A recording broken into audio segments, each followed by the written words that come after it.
नमस्कार दोस्तों, स्वागत है आपका सरल हिस्ट्री यूट्यूब चैनल की एक और नई वीडियो में।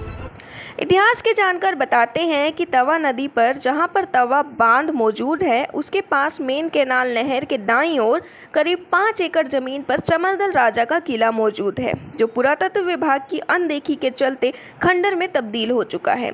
महल के समीप पानी के कुंड व बावड़ी बनी हुई है जो लगभग 50 फीट गहरी थी और रखरखाव न होने से अब विलुप्त हो रही है। प्राचीन बावड़ी के समीप अंदर स्नान कुंड भी था जहां रानियां स्नान करती थी। इसी कुंड से एक गुप्त रास्ता भी था जो तवा नदी के उस पार जाता था।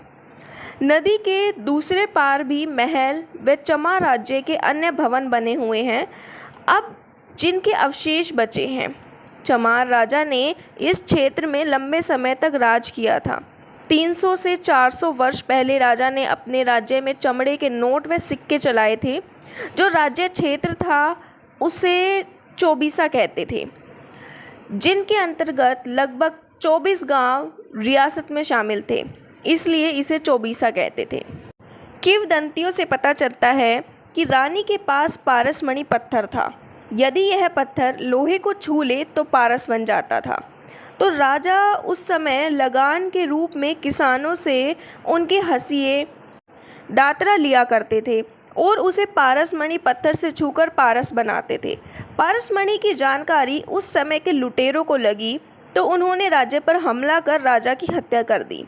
रानी ने अपनी जान बचाने के लिए पारसमणि पत्थर लेकर नदी में छलांग लगा दी और रानी का कभी कोई भी पता नहीं लगा सका। जिस जगह रानी नदी में कूदी थी उस जगह पानी बहुत गहरा था और आज भी बहुत गहरा है। बुजुर्ग बताते हैं कि गहराई इतनी है जितनी एक खाट में रस्सी बुनते हैं उसके 20 गुना।